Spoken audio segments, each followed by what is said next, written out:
नमस्कार, श्री स्वामी समर्थ।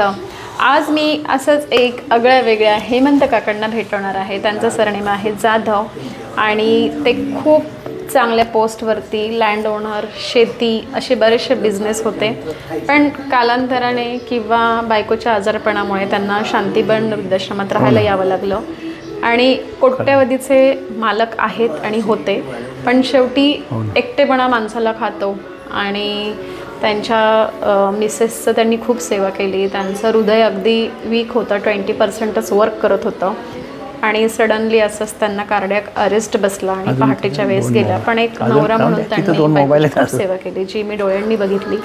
24 तास मॅडमचा फोन यायचा, कुठे कुठे 2-2 मिनिटाला धावत धावत त्यांच्यापाशी यायचे।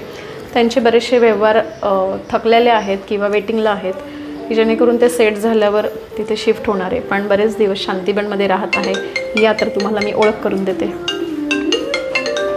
बंद कर। तर मी अशाच तुम्हाला हेमंत काकांची ओळख करून देते। या तर त्यांच्या रूममध्ये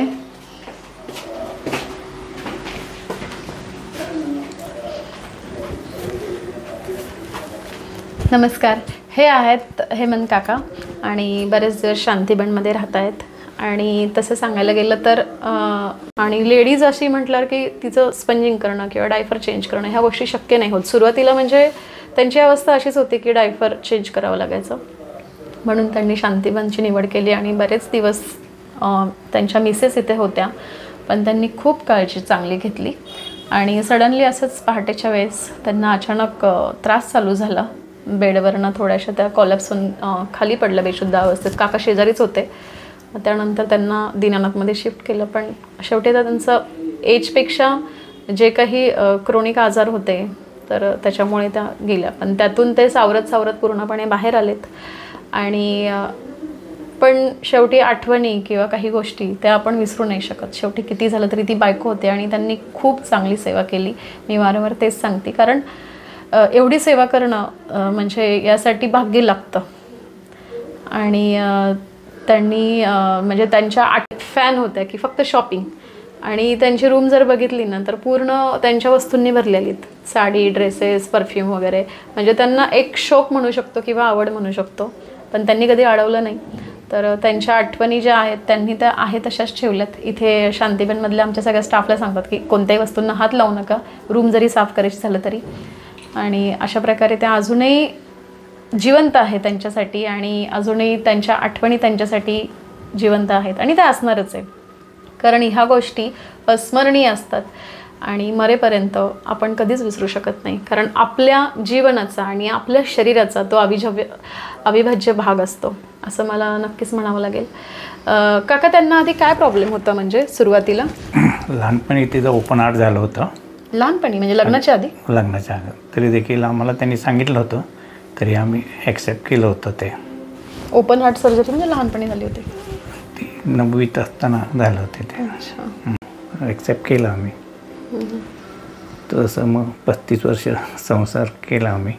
मग आता एक 2-3 वर्षात खूप प्रॉब्लेम जास्तच त्रास। म्हणजे तुम्ही इथे आला तेव्हा जरा कंडिशन त्यांची हेच होती, म्हणजे दम लागणं वगैरे असंच होतं ना? इथून आम्ही देवयानीला ॲडमिट होतो, तिथून आम्हाला शांतीबनचा पत्ता मिळाला। तिथं केअर सेंटर म्हणून आम्ही इथे आलो केअर सेंटरला, त्यामुळे इथं आम्हाला सगळी मदत झाली, ऑक्सिजनची, ह्याची त्याची। त्याच्यानंतर मग तो अचानक त्रास झाला तो सगळंच? हां, तरी आम्ही पण तुम्ही त्या मानाने खूप फॉलोअप घेणं, चांगली काळजी घेतली म्हणून त्या टिकल्या काही तरी दिवस तरी, असं म्हणावं लागेल। कारण थोडंसं त्यांचं आहे ना, ओबेसिटी होतं, वजन जास्त होतं, त्याच्यामुळे पण बरेचसे प्रॉब्लेम होते त्यांच्या लाईफमध्ये। पण काकांची रूम जर बघितली तुम्ही तर त्यांनी त्यांच्या आठवणींना असंच ठेवलं आहे, हातच लावला नाही आहे। हा त्यांचा बेड होता काकूंचा, तर बेडवरची सुद्धा एकही वस्तू किंवा त्यांनी जी ऑनलाईन शॉपिंग केली असेल, साडी, तर नित्यनेमाने पूजा करणं, बाकी रेग्युलर सगळ्या गोष्टी करतात। आता त्यांना जाऊन माझ्या मते 2 महिने झाले ना? 3 पूर्ण झाले। 3 महिने पूर्ण झाले आणि अजूनही त्यांच्या आठवणीमध्येच ते आहेत।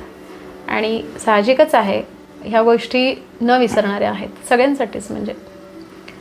तर त्यांनी खूप काळजी घेतली नवरा म्हणून, आणि आत्ता त्यांचे काही व्यवहार चालू आहेत सध्या, म्हणजे त्यांचे बरेचसे काही गोष्टी आहेत की त्या आपण शेअर नाही करू शकत, पण व्यवहारामधल्याच आहेत त्या.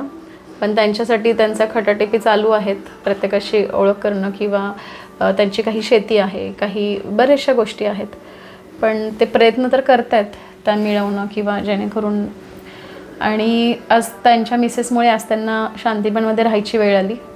पण त्यांना घरच्यापेक्षा इथलं वातावरण आवडतं, कारण त्यांचं म्हणजे मी स्वतः सहज बोलले, पण ते म्हणतात की घरी वेळेवर नाश्ता किंवा वेळेवर जेवण, कधी बाई लावली तर लेट येणं, उशिरा येणं किंवा सुट्टे असणं. मग त्यामुळे इथे काही का होईना मला 2 टाईम जेवण मिळतंय, अन्न मिळतंय, बास. बाकी माझ्यासाठी काही महत्त्वाचं नाही आहे की जे मी घरी राहून मला मिळालं नसतं.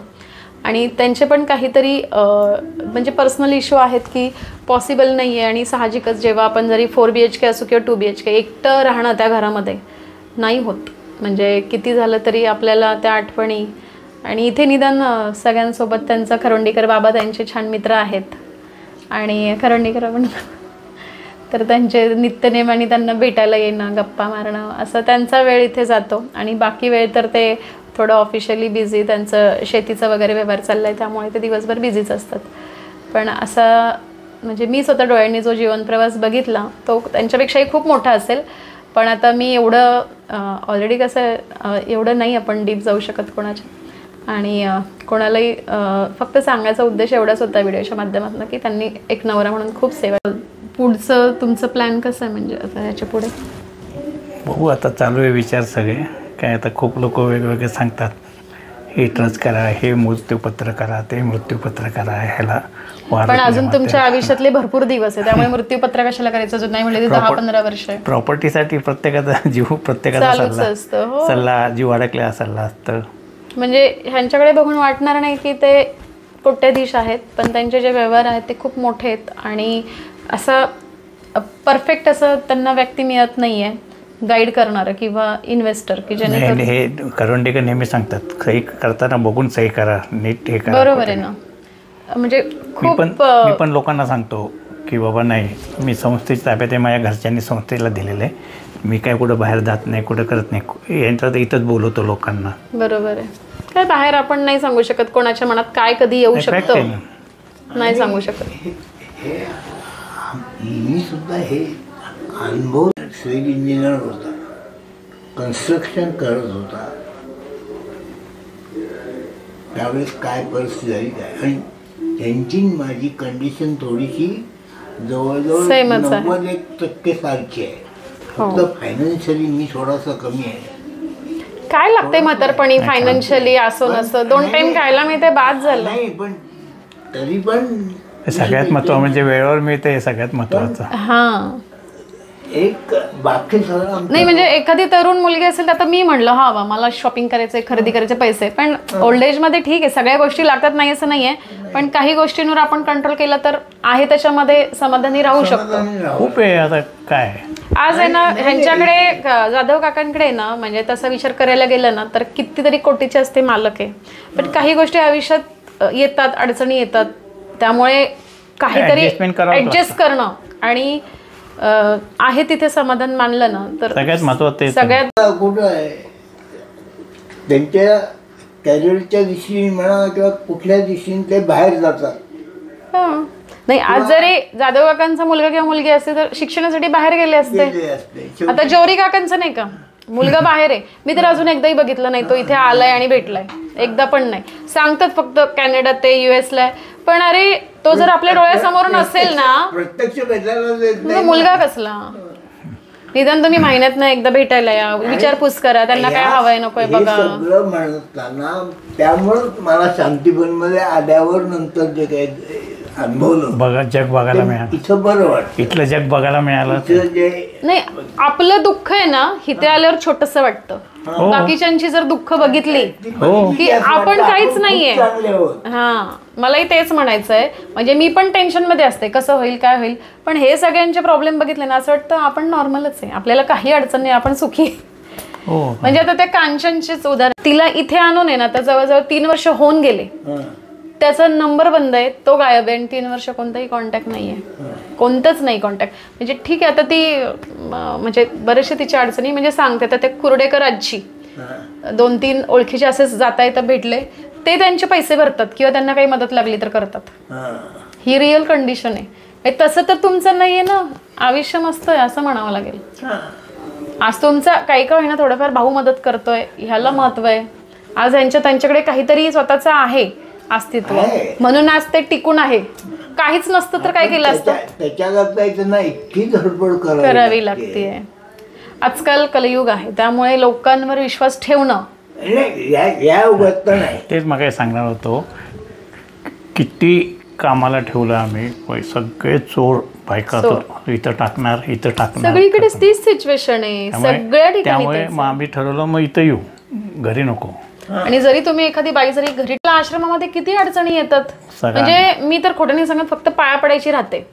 नाहीतर त्यांच्या ज्या डिमांड्स असतात ना, मॅडम 3000 पाठवा, 2 सेकंदात पाठवते, मला हे पाहिजे, लगेच देते.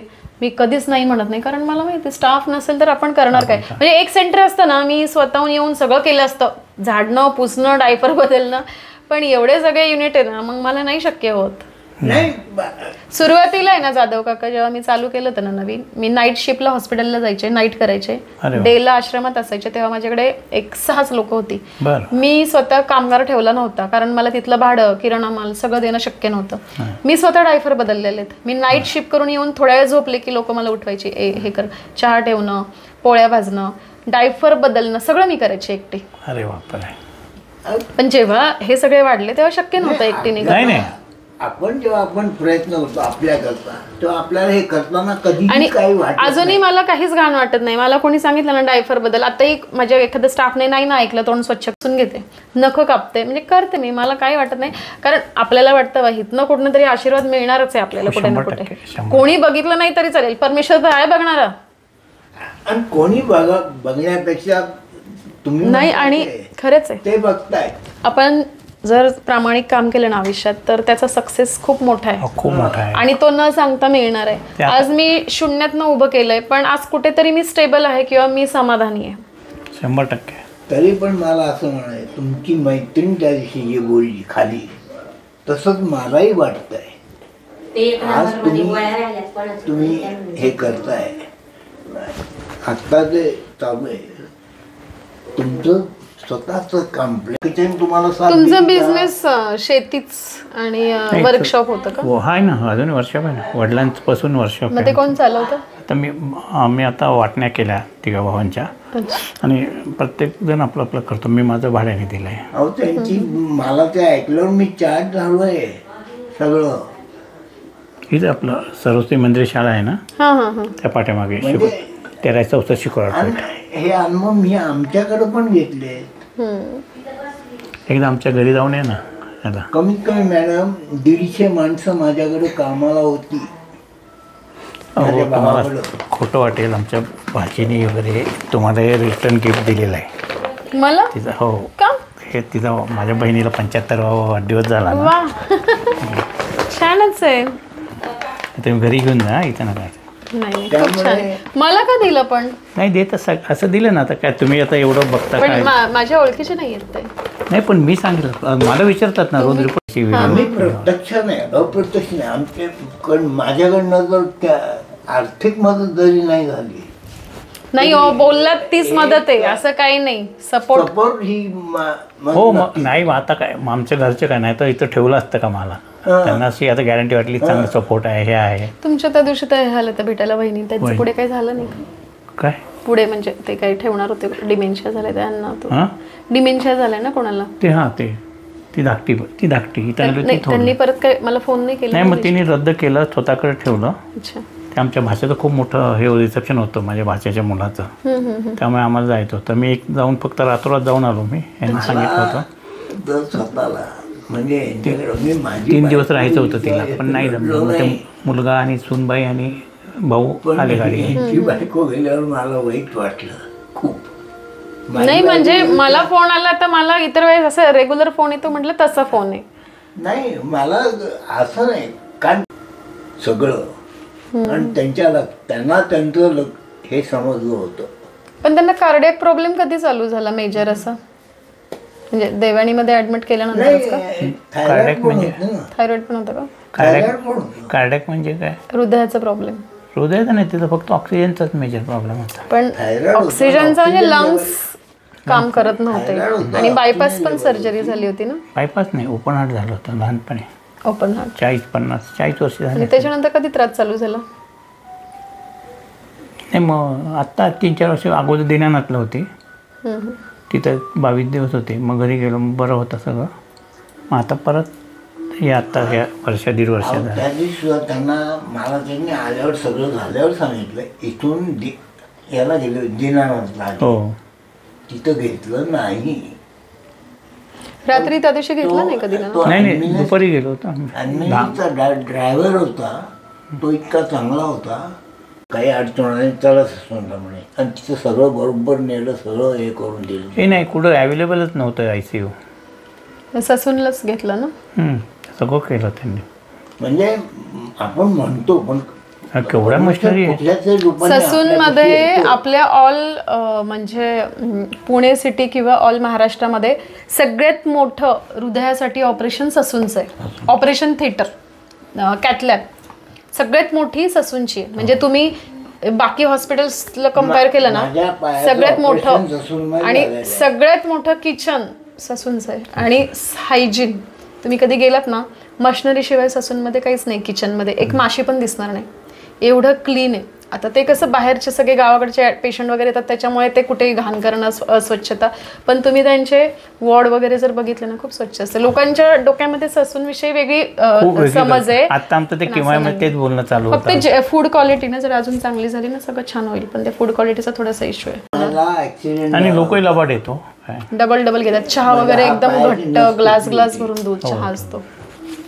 हां, काय म्हणा. चढली, या पायाची नस ही पाठीमागची माझी अच्छा, तुटली. वरनं मी खाली पडलो काम करताना, टेंडन तुटलं. आणि हे कम्प्लीट तुटली होती. आता काका ह्यातलं काही लागत नाही तर ते करायचं आता ते. पॅकिंग करून ठेवून द्या. जे लागतंय ते खाली ठेवा. नाही तर ते आणि हे तुम्हाला हा बेड लागत नसेल तर मला बाहेर तरी द्या एखादा बेडन पेशंटला. त्याला हा रेलिंग. बेड बघा केव्हा तुटला, एक शीतलला केव्हा सांगितलं हे बघा घाती. हा, मग हा वापरा की तुम्ही. करतो जरा म्हणत ती द्या. मग हा बाहेर द्या. रूम कसं जरा स्वच्छ आणि चांगली तुम्ही दिसेल. म्हणतात तसं आहे ते थोडंसं आठवण.